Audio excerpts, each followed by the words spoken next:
आइए जी आज से इंग्लिश ज़ुबान सीखने का आगाज़ करते हैं। सबसे पहला वर्ड है एंड। एंड का मतलब ज़्यादातर और ही होता है। सभी केसेस में इसका मतलब और ही होता है।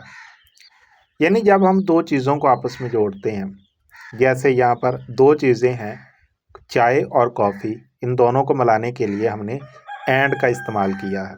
जैसे मैं चाय और कॉफ़ी पसंद करता हूँ, I like T and coffee. इसी तरह हमने एक दूसरे को बोसा दिया और गले लगाया, यानी हमने दो काम किए, एक बोसा दिया और गले लगाया। ये इन दोनों कामों को जोड़ने के लिए हम एंड का इस्तेमाल करेंगे। वही किस्ट, इसको किस्ट ही पढ़ा जाता है, आखिर पर टे की आवाज़ आती है। वही KIST and hugged each other.